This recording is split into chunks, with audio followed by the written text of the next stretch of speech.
Hi, this is Laura Lee Griffin. And this is Nikki May with the Startist Society, inspiring you to stop getting in your own way and start building an art biz and life that you love. We are artists who believe strongly in the power of community, accountability, following your intuition, taking small, actionable steps, and breaking down the barriers of fear and procrastination that keep you stuck. Follow along with us on our creative business journey as we encourage you on yours. Today's guest, Elli Milan, is an artist, author, educator, and founding owner of Milan Art Institute, as well as Art Social, an online art education program, social learning, and art patronage platform. She has been a successful artist since 1996, selling over 10,000 pieces of original art. She's passionate about empowering artists and has transformed the lives of thousands of artists worldwide, helping them find their voice and turning their passion for art into a profession. Aside from hearing all about Elli's Startist story and her art institute, we're excited to discuss perfectionism and how it holds us back as artists and entrepreneurs with Elli, who has clearly not let anything hold her back. Elli, welcome to the Startist Society. We're super excited to chat with you today.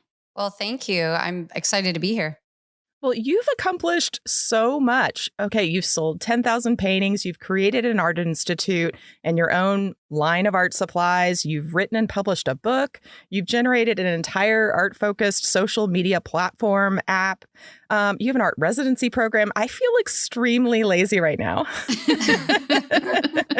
Well, I had a lot of help. So it's not that I did all of that single-handedly. My husband is also an artist. Mm-hmm. And all four of our kids are artists. And my oldest daughter is a co-owner of Milan Art and all that we do. And her husband, Jake, is also a co-owner. And my daughter's husband, Elijah, my third daughter, her husband, Elijah, is also an owner. So there's five of us that are working towards these things. So, wow. Yeah. Well, Elli, we like to start everybody off by telling their Startist story. We want to hear how you got started and how, a bit about the journey of where you got to where you are today. And I want to sneak in. I did a little research about how you got started and discovered that we have a couple things in common because I went to University of Georgia for undergrad. Oh, no way. Got an art degree there. Oh my gosh. You went to Lamar School of Dodd. I did. Wow. Lamar Dodd, yeah. A good bit before you. I graduated in 89. And then I went to Savannah College of Art and Design for grad school. Oh my gosh. I did it in reverse, but yeah. Yeah. So yeah, we have that in common. We can probably trade notes on a lot of the same professors, but but that's not what we're here to talk about right now. We want to hear how you got started.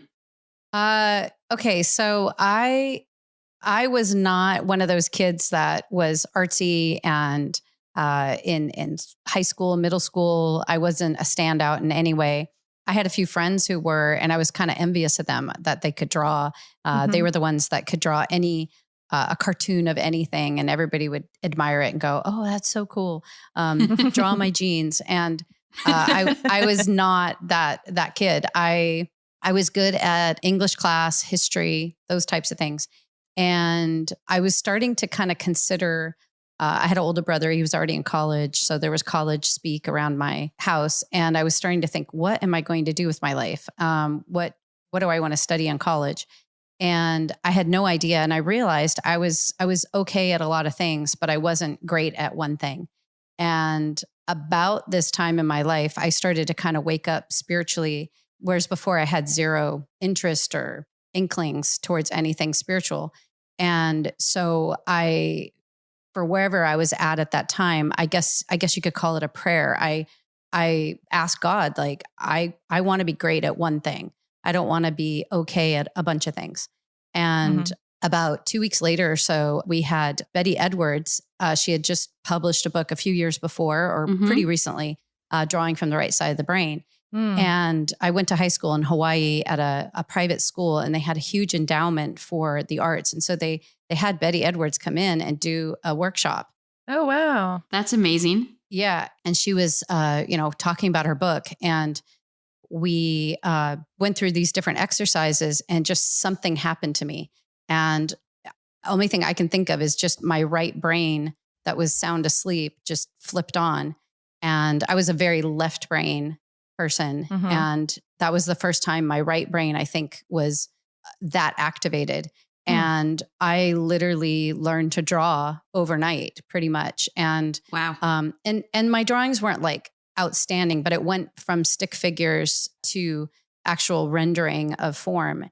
I was able to see color, see nuance, see lines and how things go. And form was super exciting to me. So I got a passion for art at that point. And so I kind of, against my parents, they didn't really like it, that I was going to go into art, but I got a scholarship to Savannah College of Art and Design. But at the time they were a new school and pretty much everybody got a scholarship. It was more like a coupon or a Groupon, and so, but my parents didn't know that. And they had this big recruiting thing because they were so new, and they flew me out there to check out the school. And so my parents were just really impressed that a school would fly me out there and give me a scholarship. So my dad could like brag to his friends that his daughter got a scholarship to an art school or something. So anyway, that was the only way I really got to go. And my boyfriend at the time, John, who's now my husband, he went with me.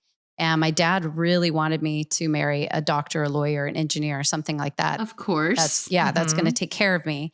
Was he already an artist before? Yeah. Oh, John. Yeah. He was born an artist and completely dysfunctional in anything else. Yeah. He's one of those just true artists. Okay.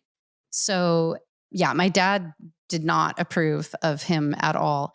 And so yeah, we went to art school, and then they were going to lose their accreditation. So my dad put his foot down about me staying there and getting a degree from, a school that's going to lose its accreditation. But they didn't end up losing it, or they only lost it temporarily, something like that. Anyway, so I transferred to University of Georgia, graduated from University of Georgia, and worked at a bank for a year. And I was in that same situation a lot of artists are in, where my plans were, I'm going to just work this job that's just a job to pay the bills. And meanwhile, I'll moonlight as an artist and try to, get side gigs and that. And so that's what I did for about a year. And I would show my work in coffee shops and restaurants and things like that. And so one time I was having a show in a restaurant called Last Resort Grill in Athens, Georgia. You probably know the place. I don't, but I was there probably a lot earlier than you were. Yeah, they're still in business today. So maybe they weren't quite there yet. Yeah, in 89. Well, anyway, they featured a new artist every month. And so I was the feature artist that month. And a lady from Atlanta saw my art who owned a decor art company. And she invited me for an interview, and I went, I got the job. And so for a year, I commuted from Athens to Atlanta, which was pretty rough. Yeah. 'Cause that's like 2 hours one way. Oh, wow. And I painted from 9 a.m. till 5 p.m. every single day. And that was like a complete shock to my system. Like my first week, I didn't think I could live through it. It was just like draining, to be able to have to paint that much. Yeah. Artists don't generally paint in the typical 9 to 5 schedule. Right. But I'm super thankful because it drilled into me that year and built my stamina and helped me get to that point where I could. So then within that year, this is, I think, the real shift of my Startist story, right? Right. I didn't like the job. I didn't like my boss. I hated the commute, and I wanted out, and I really wanted my freedom. So I made a power statement, and I put it on my steering wheel, and I would just read it all the way to work, all the way home. How I was going to be free. I was going to be a full-time artist on my own, freelance, own my own art business. I wrote things like, my art is sought after all over the world. I sell my art faster than I can create it, things like that. And I found out through this job, through a friend, that was one of the administrators of one of the art reps that sold some artwork for this company. And he lived in Atlanta. So I called him up, and he met with me, and I showed him my portfolio and what I had been painting for this company. And he told me, well, how much money do you need to make a week just to make it? And I thought, okay, without the commute, without gas, blah, blah, blah, $250 a week, right? That was my price. And so I told him, well, $250 a week is, and he said, okay, well, if you get me 100 paintings, I will guarantee that you'll make at least $250 a week, even if I have to pay you out of my own pocket. 100 paintings. 100 paintings. And I was like, wow. okay. And I said, I'll see you in a month. Wow. And I thought, that's my ticket out. I just have to, spend every waking moment painting. And so I kept my job, and I painted all day at work. And then I came home and I painted till about midnight. Oh my gosh. And then on the weekends, I just painted nonstop.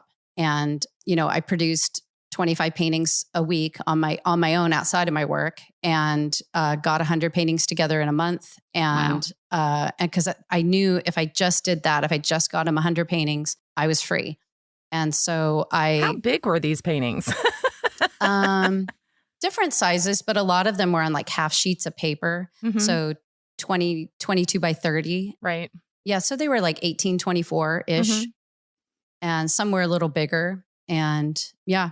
So I gave him the paintings, a big pile of paintings, and he was kind of surprised. And so He didn't expect that you'd be able to do it. No, he told me later, he just told me that to get rid of me. Oh my gosh. Because he thought if I heard, 100 paintings, that'll take me years. But I just thought you could do anything for 30 days. So Right. I just really thought through, can I actually pull off 25 paintings in 1 week? And I just broke it down. On Sunday, I could do this. On Saturday, I could do this, from 7:00 until midnight, I can do this. And I didn't have kids at the time. It was just, me and John. So, and John helped me like varnish them and Nice. peel tape. And you had the energy of a younger person. yeah. So yeah, that's really how I did it. And so I quit my job right then, and I got my first check, and it was $350. And I was like shocked because I was expecting $250, and he's paying me out of his pocket, and it's going to take a while before he starts selling my paintings. And he said, no, I sold a painting this week, and that's your cut. Cause he would sell it to resell it. And then we shared it. So it was like 50-50. So he sold the painting for, I guess, $700, and I got $350. And from that point on, every week I would give him artwork. He would give me a check, and it just kept growing from that point. Nice. And yeah, so that's how I got into it. And what medium were you using at the time? I'm curious.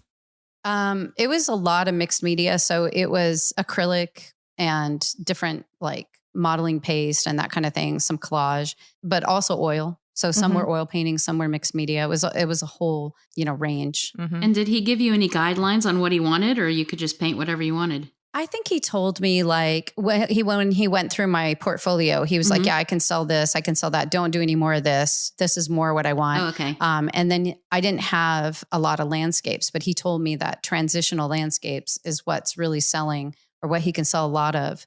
And so that's kind of, loose, abstracted landscapes. And so I did a lot of those, and they're pretty quick too. I could do one in maybe like 2 hours. Nice. Very cool. It's actually interesting because you have a course out there about how to use acrylic underpaintings and then use oil on top to sort of quicken your whole process. And I actually took that class. Oh, cool. I wanted to learn a little bit more about Milan Institute, and I really enjoyed learning, the washes and the different ways that you apply. Made me think, ooh, I need to try that, because just working in oil can be so slow, that process. Yeah. So that was really a cool course that's out there. And I think it was really reasonable too. So it's fun for people to try. Let's get back to your story from where you're painting for this art rep who's selling your paintings. And then how long did you do that? Well, I worked with him for several years, and off and on for almost 20 years. But oh, wow. That year, John got kind of inspired because he was still commuting to Atlanta, and he was working for a different company as an assistant to another artist. So he would do all like the prep work and or literally just copy his work. So he would just do production.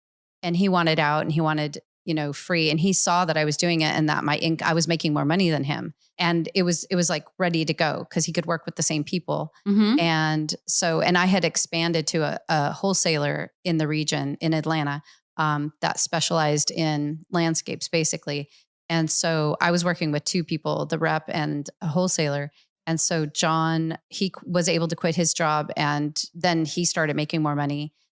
So we were doing pretty good at that point. And we decided to move to Arizona because we had our first child and my parents lived there and John's mom lived in San Diego. So it just made sense. Mm-hmm. So we moved out west and connected with more dealers and just kind of began accumulating dealers. So we would just, paint, and they would sell it.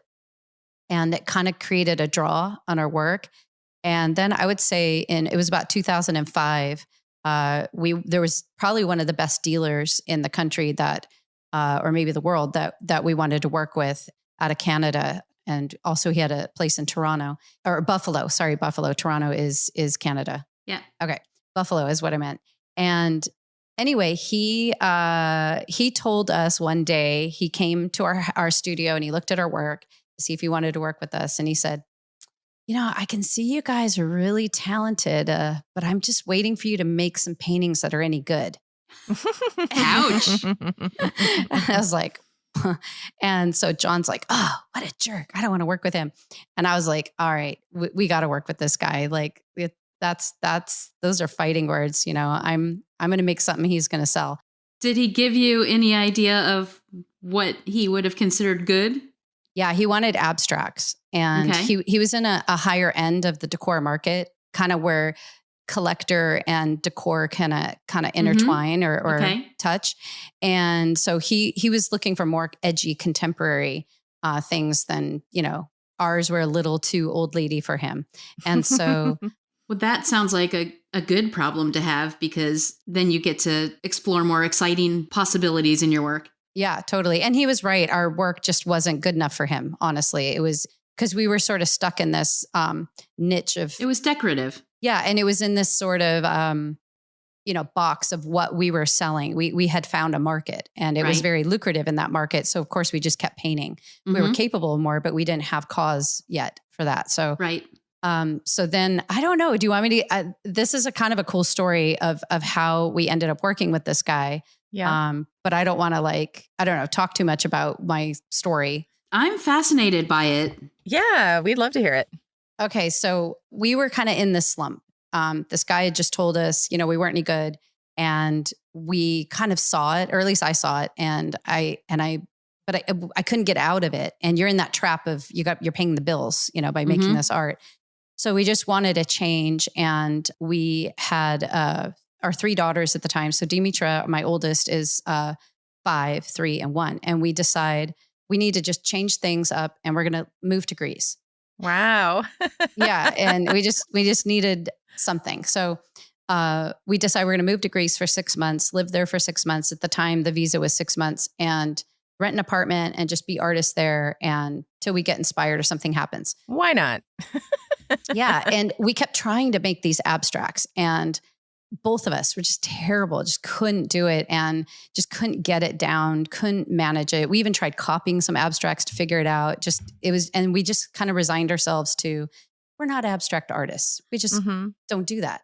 So we're in Greece and we're painting, and the dealer, our main dealer, that was our main source of income in Arizona, double crossed us while we were away. And he started printing our artwork and putting it in Costco.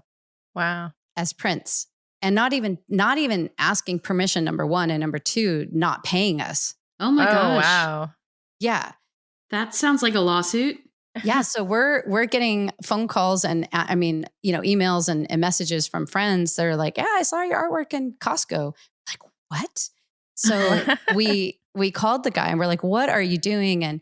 And he was basically like, this is my right because I sell your art and you need me and you would be nothing without me. So if you don't let me basically steal from you, oh my gosh, I'm done with you. And you'll never. So he kind of was trying to blackmail us. You'll never paint again. Yeah. You'll starve, and you're in Greece and you need it, And it was true because our eggs were mostly in his basket. So I was like, well, we're not going to give in to you blackmailing us. So I guess we're not going to work with you.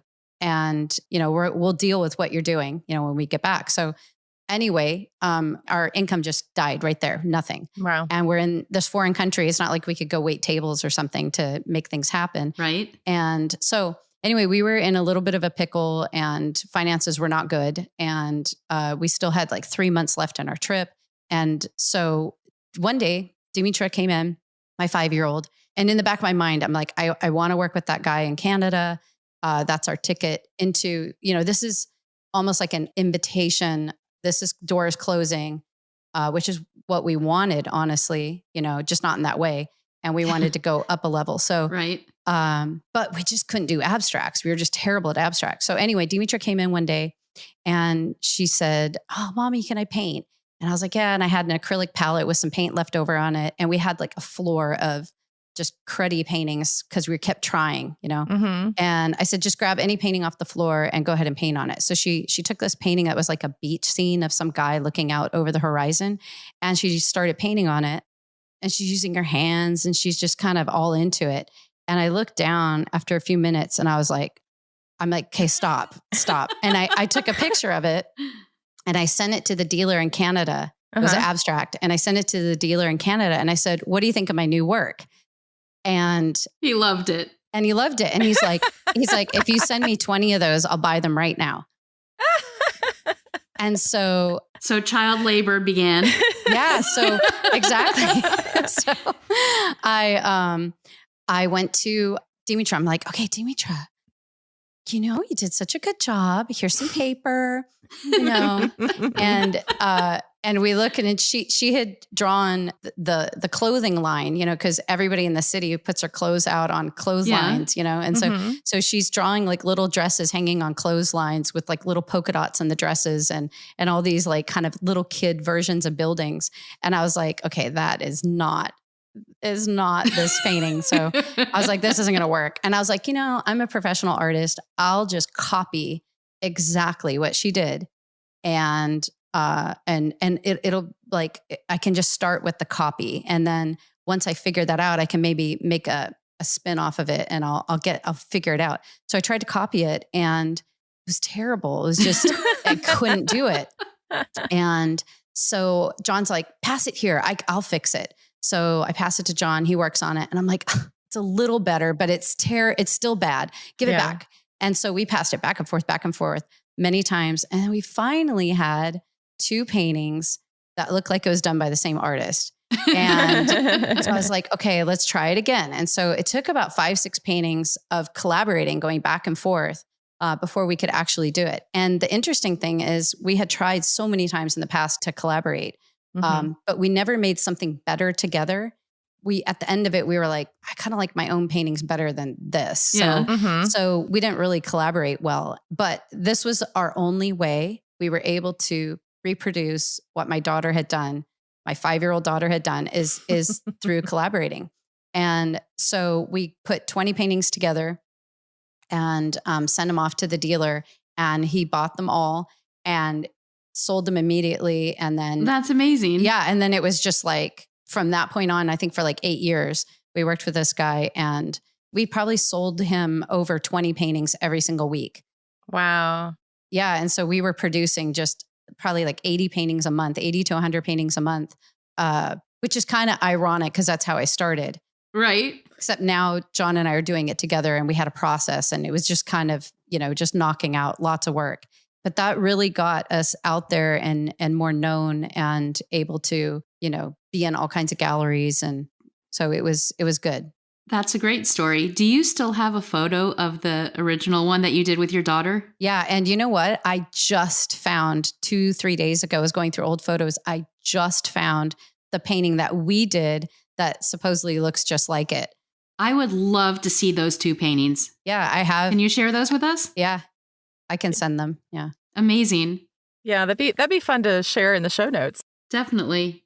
So that abstract style is very different sounding from what you guys are doing now. I'd love to hear a little bit about just the development of your work. And then I really want to get into how you started the school. Yeah. Well, I think that abstracts, for a long time, years, it was representational work and then it was abstract work. And they were in 2 different spheres of my brain, and it's like I couldn't put it together. And slowly after the abstracts just became second nature, we tried doing abstracted landscapes and then abstracted botanicals and then abstracted.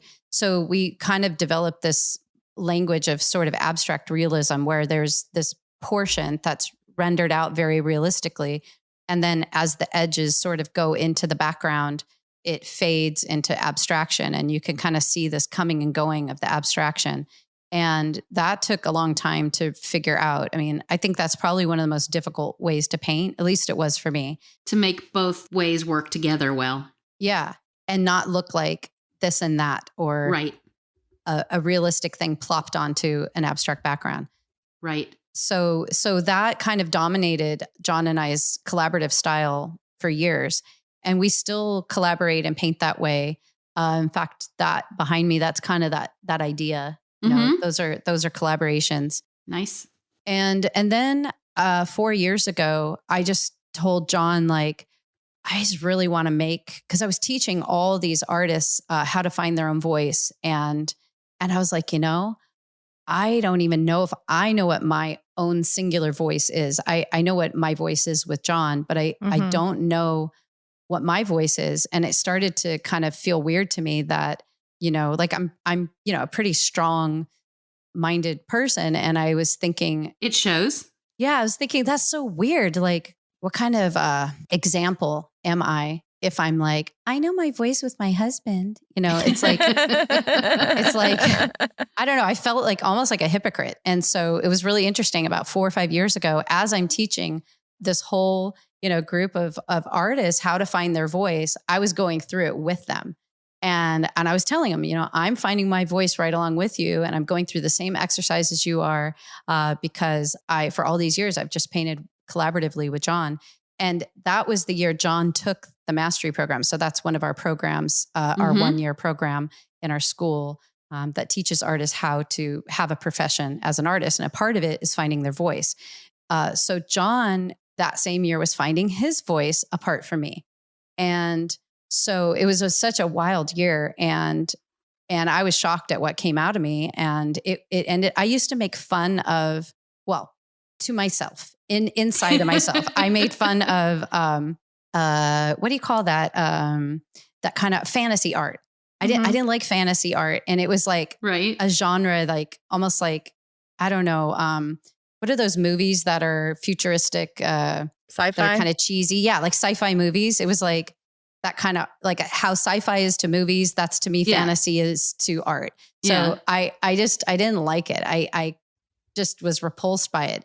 And all of a sudden I'm painting, you know, Pegasus and unicorns and fairies and all this stuff. And I was like, what is going on with me? Where did this come from? Yeah. And I was having this like internal crisis of like, and I'm like, it's because I judged it. You know, what you judge, you become. That's what's happened, you know.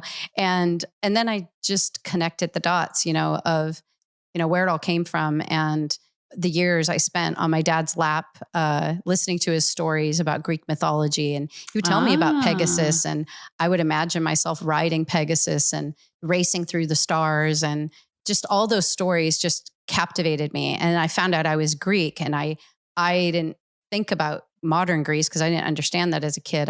I thought, oh, I'm Greek. I'm one of these heroes. I'm one of these mythological things. And so, so that became, you know, a big part of my work. And then I started to embrace it. But that was such an interesting thing because there was a lot of like crying and resistance and why am I doing this thing I hate? Yeah. And I'm sure you guys can relate. You probably have your own, you know, trail of stories similar, but yeah.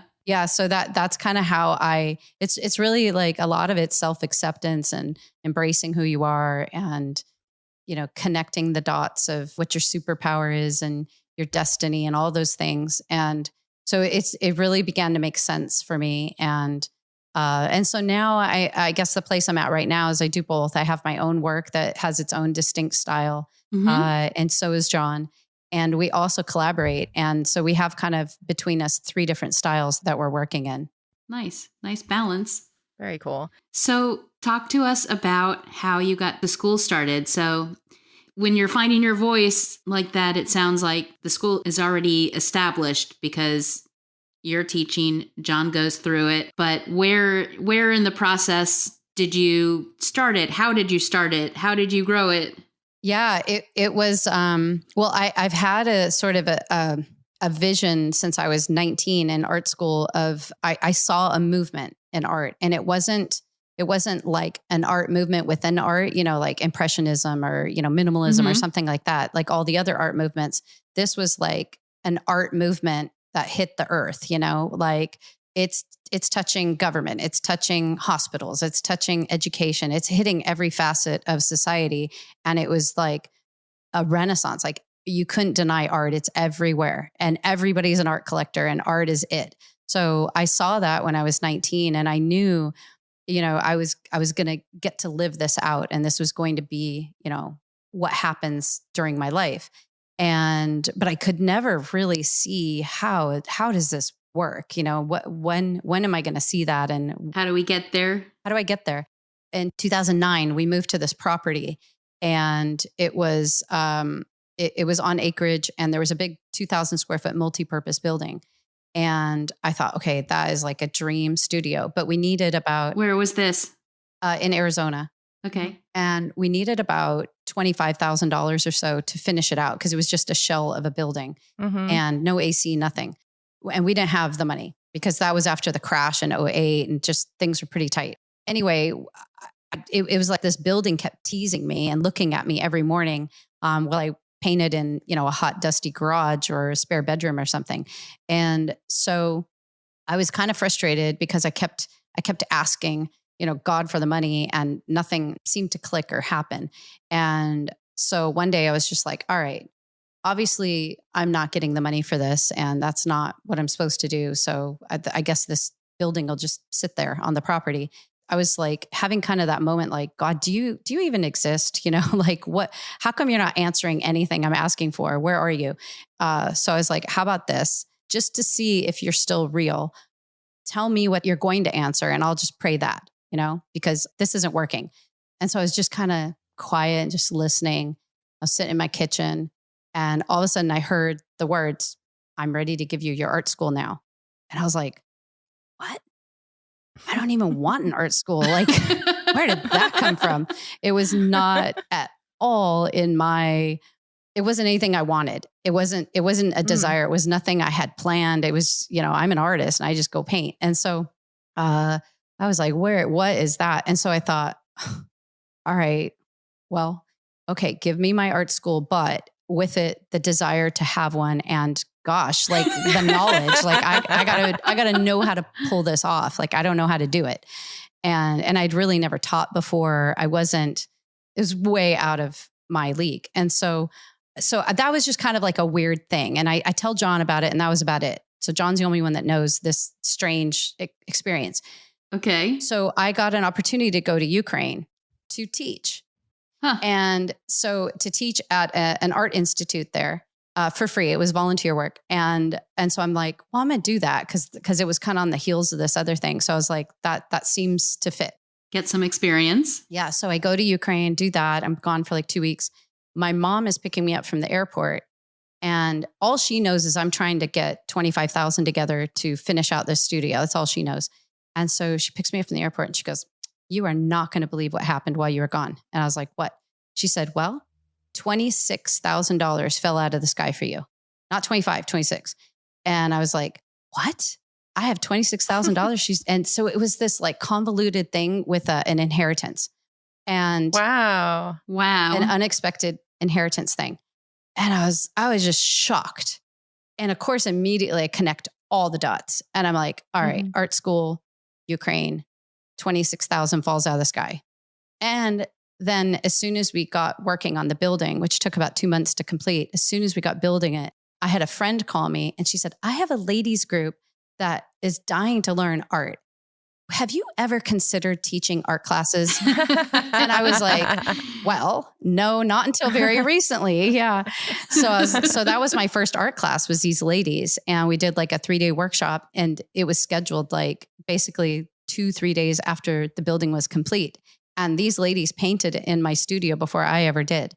Oh, wow. Yeah. And so I started the school that year. And then a full year later, I'm with a friend and we're driving somewhere, and she's like, "How's it going?" And I said, "I quit. I'm closing the school down. It's a dumb idea. It's terrible. I hate it."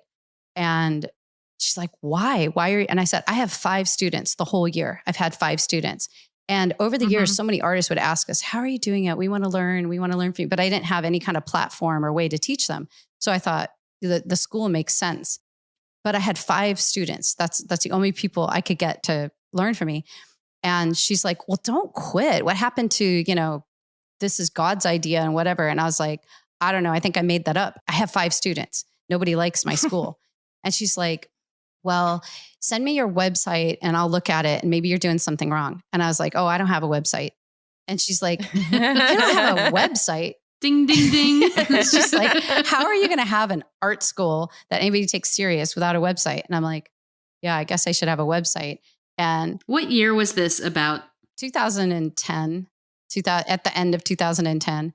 Okay. Yeah. So she got me thinking about all kinds of things that I was doing wrong. And so I made all these changes. I learned how to make a website, because up to that point I had other people like build my art website. So I learned how on Weebly, I learned how to make a website, and, got a MailChimp account, and, started getting my ducks in a row. And sure enough, at the end of that second year, I had about 300 students that would come through each month. Wow. Yeah. So it like really changed over the course of a year, just by listening to my friend who had some good insight and making some shifts and changes. Then I would say for the next 3 years, it was teaching kind of older ladies, that were tight in watercolor, how to get loose and get out of perfectionism. And then I finally started attracting younger artists or just more serious artists that didn't just want to do it as a hobby, but I wanted a career. And then we launched the mastery program, and we put together that curriculum. And I had a vehicle now to actually train people, whether they ever touched paint before in their life or they were already quite accomplished. It didn't really matter. A 1-year program where they just really immersed themselves and learned everything from classical skill, contemporary skill, and how to find their voice, and then how to brand and market and promote their artwork and make a living from it. And so we've been doing that since about 2014. And then in 2018, we brought it online. And so it's been online since 2018. Amazing. That's incredible. And what you're saying is like people who haven't picked up a paintbrush before, or someone who has been doing it for 30 years, you're saying either way, this program kind of takes you through on how to go from the whole art side as well as the whole business side. Yep. Yeah. It's amazing progression that you've had. And what's interesting to me too is this is a family business. Now, when I see Milan Art Institute, because I see you all on my Instagram and stuff as well, it's your daughter, you're teaching, your husband is an artist, your son-in-law is doing like marketing, your other daughter is in Greece doing an art residency program. Like this, you've created a bit of a family empire, haven't you? It's pretty impressive. But how was that like to work with your family and not actually kill each other? Well, we don't ever want to kill each other. We get along really well. But we have had some tough times. And I've learned that if you just keep the conversation going, and you don't just ice people out or not communicate your pain or, what upsets you, you do get through it, and you get through it closer. So we've always sort of embraced conflict, and we raised them to, like John and I, you read in books, don't ever fight in front of your kids. And I think that's garbage. Now, John and I made a pact, we're not going to call each other names. We're not going to be nasty.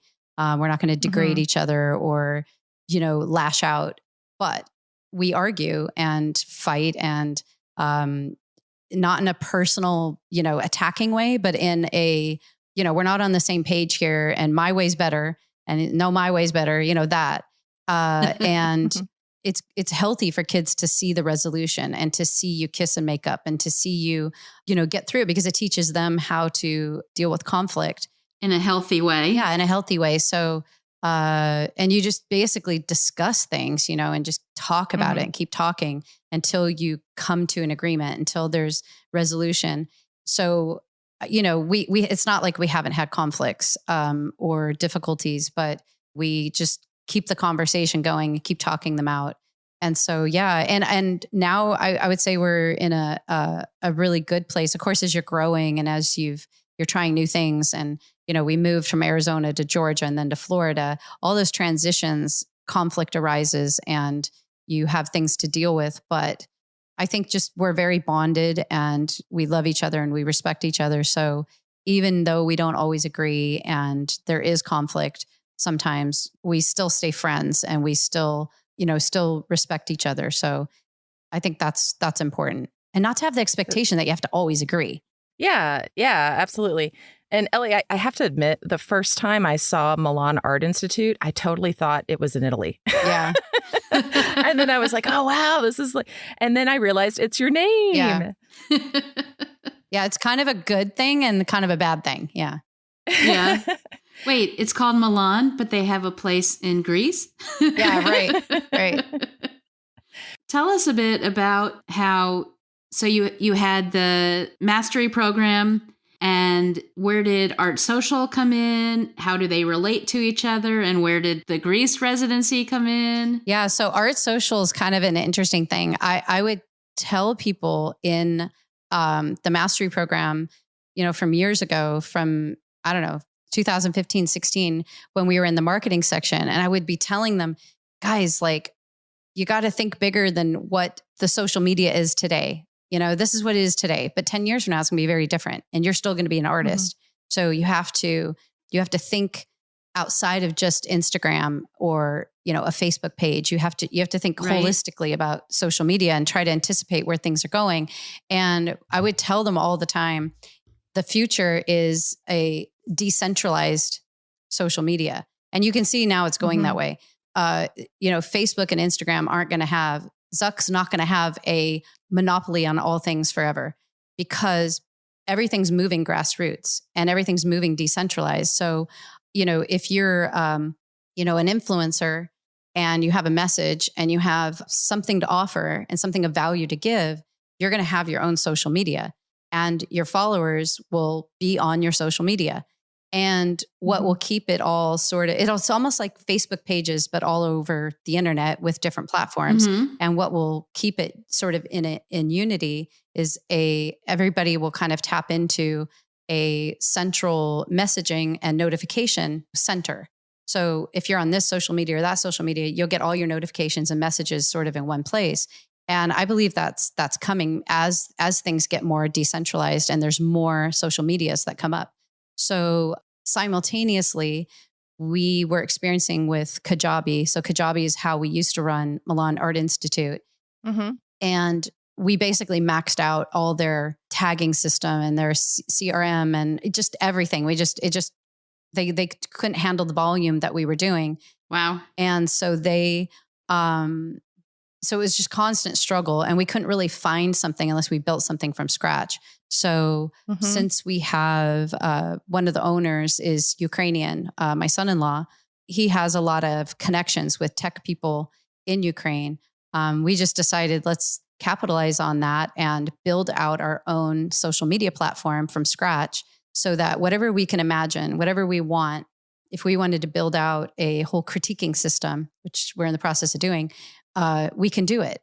That's amazing. Yeah. And so at the end of the month, so we've done it. It's taken, we've been working on it probably about 3 years now. And we launched it about 2 years ago, a year and a half ago. And so, so it's the whole school's on there, art club's on there, which is almost like Netflix for artists. It's like a live streaming service.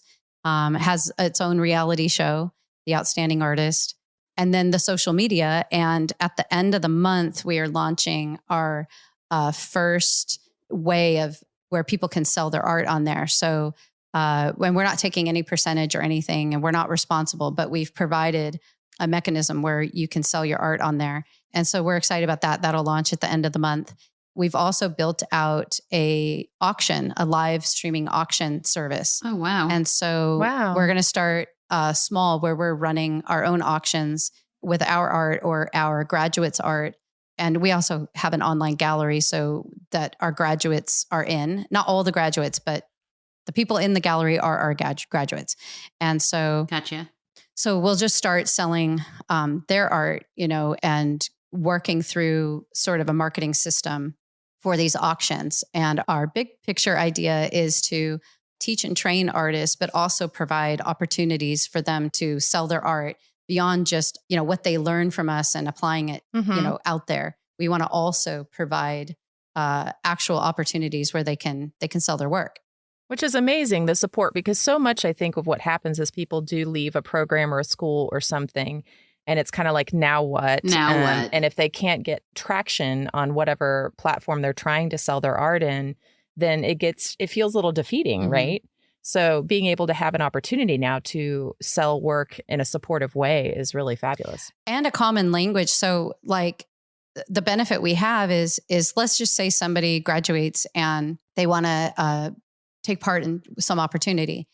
And we look at their art and it's just like, well, they've kind of cut corners. They haven't really developed. They just kind of want the results, but they're not doing the work.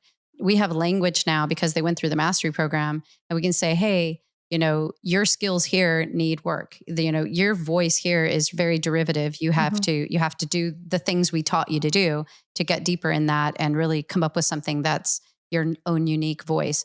Your website or the way that you're presenting yourself on social media isn't something we can represent because you didn't follow these steps. But we have a common education and a common, because somebody on the outside that hasn't taken our program, if you say that, they're lost. They're like, well, I don't know how to do that. Nobody taught me that. I don't even know what you're saying.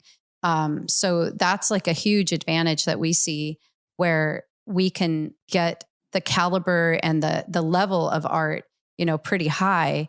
And I think that will make us more distinguished, let's say, than something like Saatchi, where if you go on Saatchi, it's like, or Fine Art America, right? It's just a hodgepodge of a free for all. And you hardly want your stuff on there because you're associated with not so great work.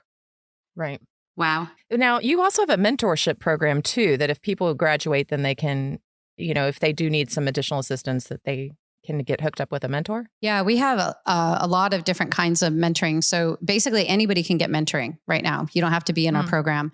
And so we have group mentoring, we have personal mentoring.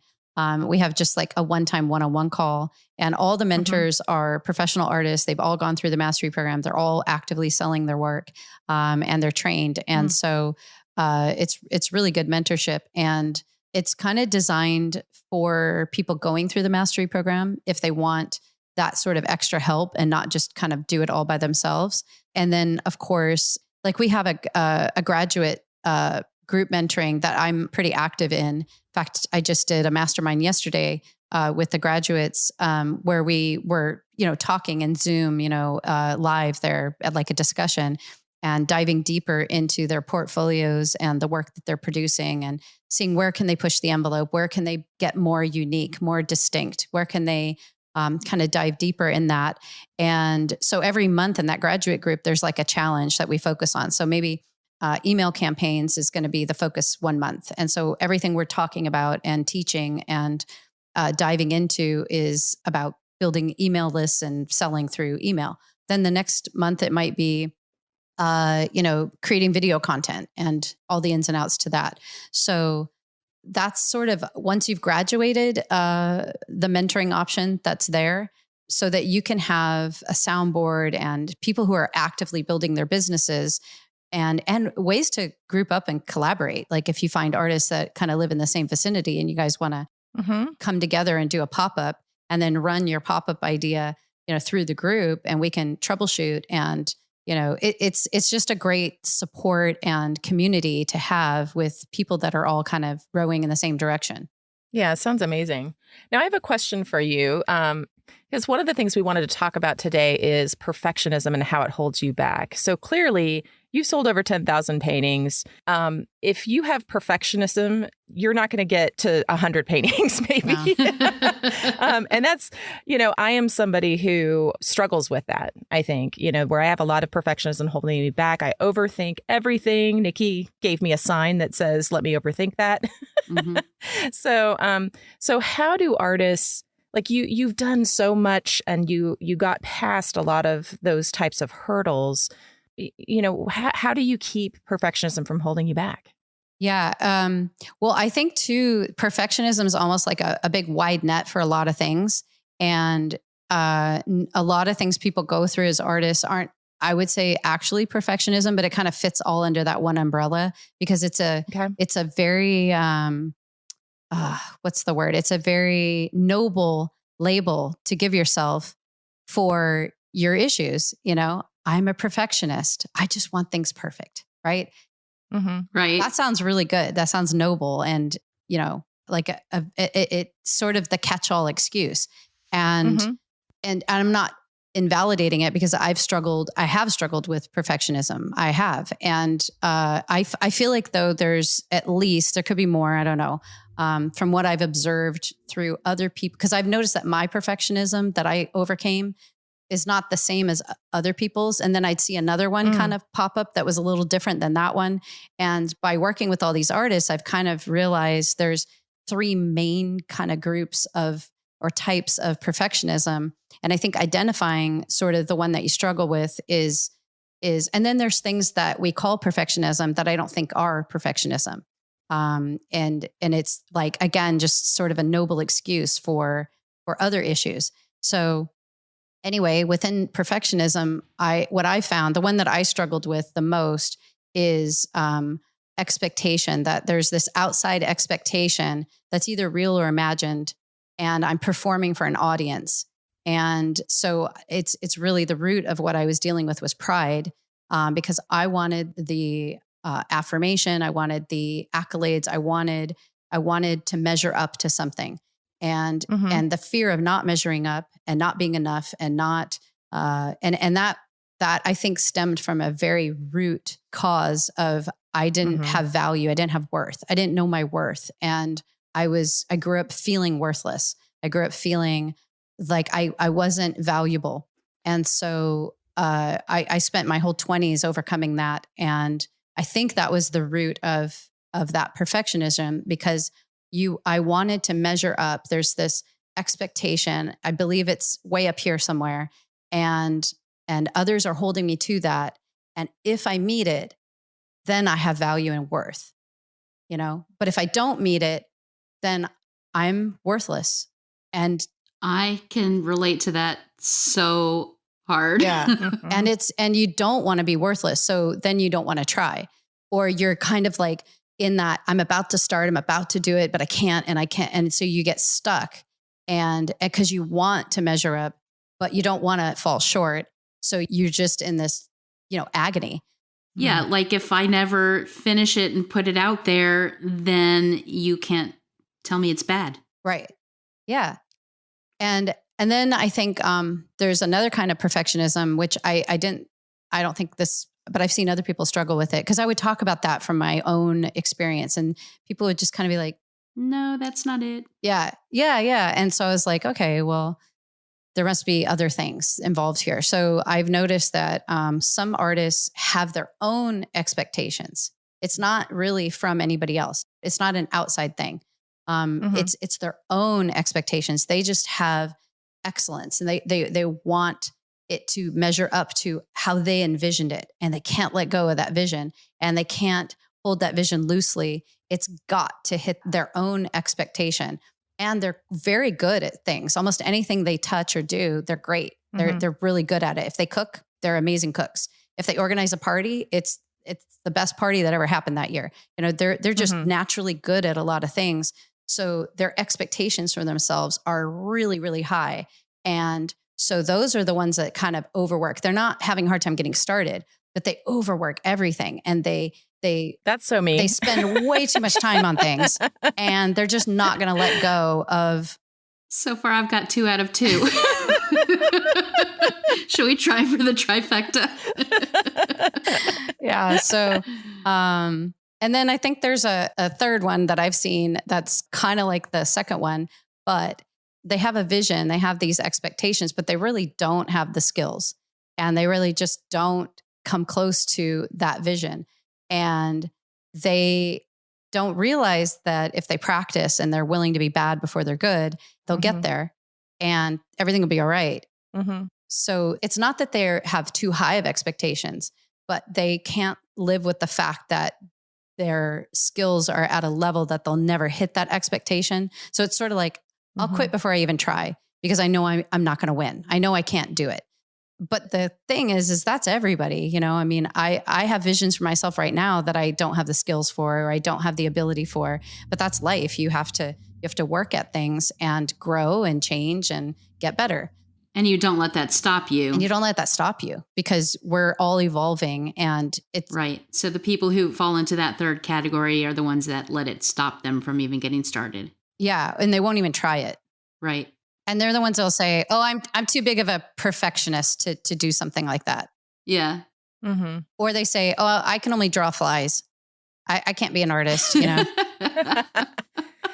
Well, and it's kind of interesting because that's one of the things I've been finding with myself is I won't be able to execute something the way I want.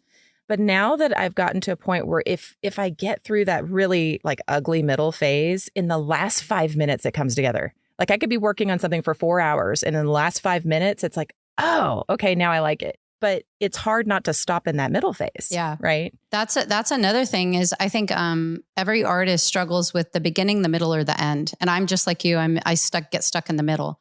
Mm-hmm. And even though I've gone through that so many times, every painting is ugly, you know, for me. And it hurts my pride to show process pictures because I'm like, oh, it's so ugly. And I lose faith on every painting. I mean, you'd think after all these years and 10,000 paintings plus, I would clue in that the middle is ugly and it's not going to stay that way, you know, and you've pulled this off a lot of times. This is not going to, you know, this isn't any different. But every time I'm like, oh, it's like, I can't paint anymore. What's wrong with me? You know, and I'll never finish a good piece again. Yeah. And sure enough, it all comes together in the end and it ends up being, you know, one of my favorite pieces. But yeah, that ugly stage is just really rough. And then I think other artists, they just can't get started. They stare at that white canvas and it's like, my daughter struggles with that, Dimitra, and she, what goes through her mind is my idea is not good enough. Like it's not worth the effort to really build this out and create this painting because it's a cheesy idea or it's just, I could do better in the idea. So she wants to kind of rework her ideas and really not get started. And once she gets started, she's fine. And then other people have a hard time finishing. You know, they just, that could be, you know, all kinds of things. But I think, you know, maybe just sort of like what you touched on, Nikki, about if I finish this painting, then I can be judged. As long as it's a work in progress, then there's possibilities, you know? Right. Yep. I think I have a hard time finishing. Yeah. I think that's a whole episode, Nikki. Yeah. Wait, about having a hard time finishing or about me having a hard time finishing? Is it just a therapy session for me? Because I'm okay with that. I love that. I've never thought about the different types of perfectionism. So I think that'd be interesting to explore. Yeah. And there could be more that I'm just not thinking of or unaware of, you know, who knows? Yeah. Oh, it'd be an interesting thing to just dive into even more. There was something else you said when you said there's 3 types of perfectionism, and then there was something else you were going to... I mean, have you noticed that people who struggle with different things, they're not ever embarrassed to say, I'm a perfectionist. It's almost like a badge of honor. A badge of honor, right? Right. And so I think there's issues like some people just struggle with discipline. You know, it's just good old fashioned. You struggle with discipline and guilty. I found in students that, you know, they were raised in a cultural time period where self-esteem was so valued that parents didn't create boundaries because they didn't want to harm the child's self-esteem. And so creating boundaries or expectations or anything like that was taboo because you could hurt their and what it did is it made a whole generation of kids feel like they're not capable or not have discipline and not develop habits and work ethic. And so I found that in at least my generation and among my friends, and maybe even people a little younger than me, and definitely in younger kids, it's like it's gotten kind of worse as the years go. People really struggle with discipline. And if you're going to do anything great in life, you have to have tremendous discipline and self-discipline, not outward, somebody's holding you accountable. That's for, you know, the beginner stages of things. You really need to have your own metric for that and your own tricks to hold yourself accountable and to find what motivates you and to build consistency and work ethic. And so a lot of people that just struggle with that, which is a whole nother topic and a whole nother thing that can be learned, a whole nother thing that's worth developing. But that gets a whole nother thing we might invite you back to talk about. Yeah, it's a topic I really like. But and we incorporate, we call it professional habits, but we incorporate a lot of this into the mastery program. And it's life-changing for a lot of people that really struggle with these things. And it's not their fault. It's not like it's not laziness or it's nothing like that. It's simply skills that they weren't raised with. And if you're not raised with these skills, it's a huge thing to overcome. And schools don't reinforce it. There's nowhere it's really reinforced. So if you aren't, it's not like you're born with these skills. Nobody is. So if you've missed the opportunity to develop these skills and seen examples of it that are healthy, then, and that's another thing that happens is people see unhealthy, like dads that are workaholics or whatever, and and then they flip and they kind of react against that. And so it causes them to not be disciplined. Anyway, but I think a lot of people that struggle with discipline and good habits call it perfectionism. And maybe deep down that's a part of it. I don't know, but I think that there's more issues than just perfectionism that artists struggle with. Definitely. I would also say that a lot of perfectionism is fear. Yeah, I would agree with that, actually, Nikki. I mean, the three things that you described, the three types of them, they're all fear-based. So it's bad habits or not having learned good habits and fear. Yeah. And fear is the culprit of almost everything. Fear and pride. Like just about everything we struggle with is fear and pride, you know? Yeah. And it's interesting because I have incredible discipline when it comes to my day job. I work in the finance world, actually. I'm one of those dual brain people. And, you know, I am that workaholic person in that world. And I don't create the time and the balance and the discipline in my art world as much as I would like, because I lean towards that area. And there might be some excuses there. There might be some different areas of perfectionism are kind of getting in the way of me dedicating that time. Probably what it could be too is just because obviously you don't struggle with discipline. You're a disciplined person. It's just directed in somebody else's dreams and not yours, right? And so probably at the base of that might be just believing in yourself and your dream to the level that you're willing to throw your whole heart and everything you have into that, you know, and then that goes back to the things we're talking about with perfectionism, because if you achieve it, if you measure up, if you get there, you know, I think that goes to the whole, I struggle with this big time, the fear of success. And really at the root of the fear of success is the fear of failure, because what I fear is, can I hold on to it? Can I maintain it? Can I keep it? And so the expectations are higher when you've achieved a certain level of success. Yeah, totally. And so then you fear you're going to like flop big publicly, right? Right. So that it could have something to do with that. Whereas if you're successful in the finance thing, it's not so personal. It's not you. It's not reflecting on you. And so that fear of success isn't there as like it is if, you know, in your own art business. And so, yeah, it's all so complicated. And, you know, artists go through a lot of stuff. You know, dentists don't go through this. So. No, they really don't. They really don't. So tell us a little bit about the mastery program. Is that, can people sign up for that any time of the year, or is there a particular time that opens every year? Yeah. So registration opens at the beginning of every month. So it's the 1st through the 3rd of each month. So the next registration would be October 1st.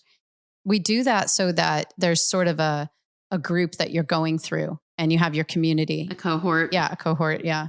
What we didn't talk too much about yet is the residency and retreats in Greece.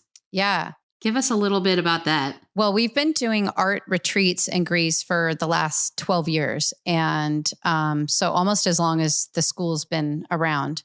And it started because I would go to Greece every year just for vacation. And I just thought, wow, this would be so great for other artists. And so we had students, they would always go, oh, you're so lucky you're going to Greece. And I was like, it's basically like a a family of 12, trip to Greece is how they started. So anyway, we do that every year. But then this year we started an artist in residency because we've basically found a jewel of a place in Rhodes, Greece. And the people who own it are super passionate about what we're doing. And it's just such a great collaboration. And there's so many opportunities for artists in Rhodes. It's a little city, an island that wants to be known for arts, and they're constantly supporting art shows and artists to come. And so it's really easy to give artists opportunities to show their work and be inspired. And the architecture would blow your mind. It's like you walked out of, I don't know, King Arthur days. It's just magical. And the weather's really nice in the winter. Yeah. So my daughter, Daphne, and her husband, Nathaniel, who's really great at creating media content, and he's a photographer. And my daughter, Daphne's a fantastic artist, mentor. She's taught a lot. And so she and her husband are running this artist in residency and putting together the shows and teaching art classes and running critiques. And so it's an opportunity for artists to go for 2 weeks or a month or up to 3 months in Rhodes this winter. And it starts soon. So November 1st will be the first group that comes. I want to go to Greece. Amazing. Laura, I think probably not this year because we're already booked, but I think maybe next year, a little Startist Society retreat in Greece. In Greece with Milan Art Institute. That sounds fabulous. Yeah, it would be cool. So Elli, where can our listeners connect with you online? So we have kind of the hub is milanart.com. You can find anything from that. It's sort of like a mall directory, So milanart.com, you can find anything. But we have a lot of different websites and platforms and different things. So milanartinstitute.com. Art Social is another great hub. You can find almost everything there. And then on social media, I think our YouTube channel is a great place to find a lot of free content that's, I think, pretty valuable for artists. And that's Art Social is the name of it. And on Instagram, Milan Art Institute, Elli Milan. We will link to all of these in the show notes. So you remember Milan Art just as a place to start, and we'll link to everything in the show notes. And one last question for you. What's next? You're juggling so many things. I bet you have another new thing on the horizon. Yeah. So our business is based on sort of 3 legs or 3 pillars. And so the school, art education, art community, which is Art Social, and then art patronage. And so the newest or least developed is art patronage. The school's really established and kind of on autopilot, besides, the daily love we put into it, but we're not developing too much. And Art Social is pretty established and humming along. And so this year we're already starting, like I said, with the auctions and integrating into Art Social. Gallery. Yeah. And galleries. And we have just lots and lots of plans of everything from live experiences. Like we have one in Miami coming up in October. I saw that. Yeah. Where there's like an art show combined with a kind of like a conference or a workshop and graduation. So there's a whole thing there. And we want to do more and more of that combined with online art sales, social media sales, auctions, VIP events, collectors retreats. I mean, we have a whole kind of like what we've done with the school, and really what drives the school. I think this is important for artists to hear. What drives the school and our main voice or vibe to it is we believe with all our heart that art is powerful and it changes the world. And artists all have a purpose and a destiny to create art as a service to the world, to bring change and to bring transformation. And collectively and individually, we do that. And it is a movement. So that is also true for art collectors. And that is something the gallery system has missed. That is something that few talk about, that the art collector, the patron, the buyer is also a world changer, is also There's purpose in patronage. When you buy a piece of original art, you're changing the world.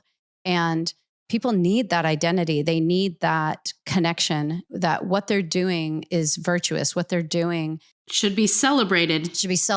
And, they're the heroes of culture. And they're think about it, in a world, we won't get into it, but a world that's weird right now, creativity and a creative lifestyle and creative expression is our one guarantee against the oppressors. It's our one guarantee against tyranny, because if you look at any culture, any society that's ever flourished and been prosperous and been free and had liberty, there was a lot of art going on. There was a lot of creativity.